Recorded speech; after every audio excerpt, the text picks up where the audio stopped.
In the pre-credits sequence of the 15th Bond movie, which is set on the Rock of Gibraltar, we get introduced to a new James Bond when the camera zooms in on the dashing face of Timothy Dalton. The Bond producer, Albert R. Broccoli, had finally bagged himself the man he always wanted to replace Sean Connery. I'm Stephen Archibald, and welcome to my movie podcast.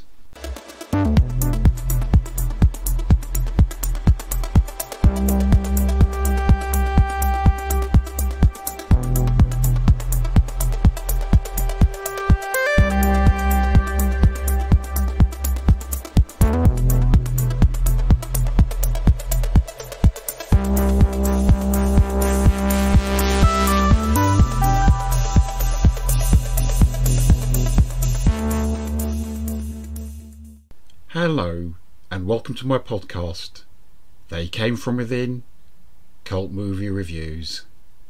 Living on the Edge, The Living Daylights, 1987. The Roger Moore 007 era was now over, and even though his replacement, Timothy Dalton, would only play James Bond twice, he would do so in a couple of rather fine movies, commencing with The Living Daylights and terminating with License to Kill in 1989. This Bond adventure offers up a great game of double and triple cross. Bond is given the task of helping the Russian general Georgy Koskov to defect to the West. Secret agents are being eliminated, and a new head of the KGB, General Leonid Pushkin, is being blamed for reactivating their Schmiert Spionen policy, death to spies. But of course, it transpires that Koskov is the real villain of the piece. He is an embezzler with strong ties to an arms dealer called Brad Whitaker. Bond sets out to crack the case with the assistance of Koskov's girlfriend, the Czech cellist Kara Milovi. Kara was played by the striking British actress Maryam d'Abo. Maryam was already familiar to us fantasy fans for her role in the 1982 British sci-fi film Extro. She had auditioned unsuccessfully for a minor part in the previous Bond movie, A View to a Kill. This time, Maryam was awarded with the lead female role, and Maryam would play the last blonde female love interest in a Bond film until Léa Seydoux' arrival in 2015 Spectre.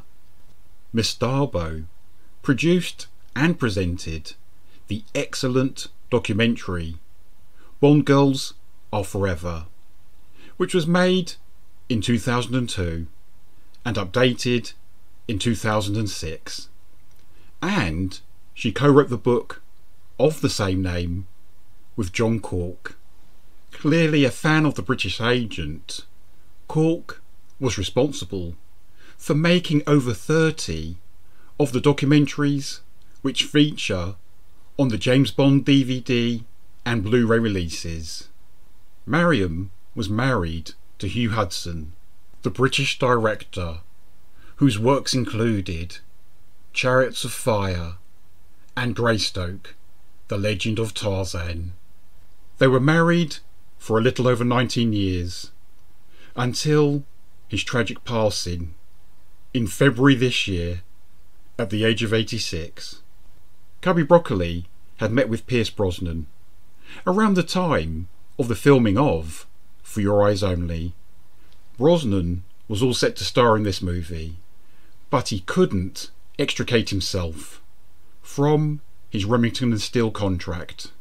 The director John Glenn, Cubby's daughter Barbara, and his stepson Michael G. Wilson were all keen on the New Zealand actor Sam Neill replacing Roger Moore. At this time, the extremely talented Neil was best known for playing Damien Thorne in Omen 3, The Final Conflict. However, Cubby wasn't so keen. He also rejected MGM United Artists' suggestion of casting Mel Gibson on a 2-film deal. After a series of further complications, Timothy Dalton was finally ready and able to play 007. An official announcement was made about his casting on the 7th of August 1986.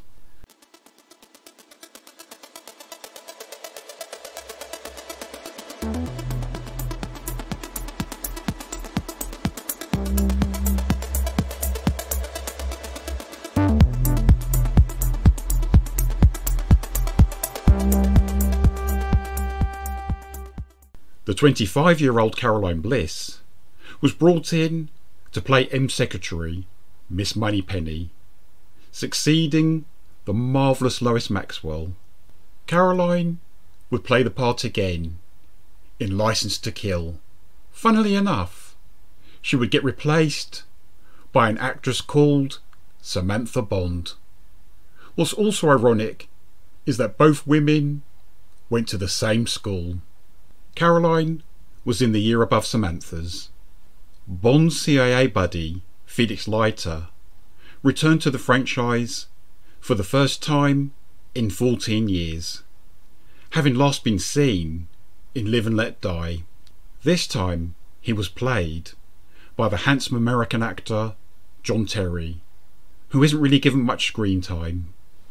It is said that both the Pet Shop Boys and Madonna were approached to perform the theme tune.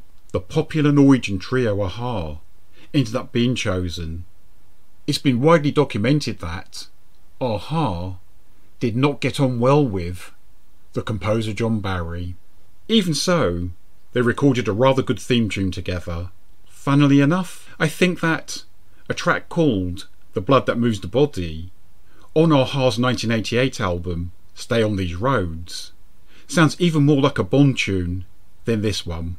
a-ha's ridiculously handsome frontman, Morten Harket, was asked if he'd like to appear in this film in a villainous role. Morten declined, mostly on the grounds of having too many work commitments. To date, a-ha's the only non-British or American recording act to perform a Bond theme tune. And in another musical first, The Living Daylights has a-ha's Bond song at the beginning, but it plays out with the Pretenders, If There Was a Man. So many Bond fans feel that the pre-credit sequence in The Spy Who Loved Me is the best.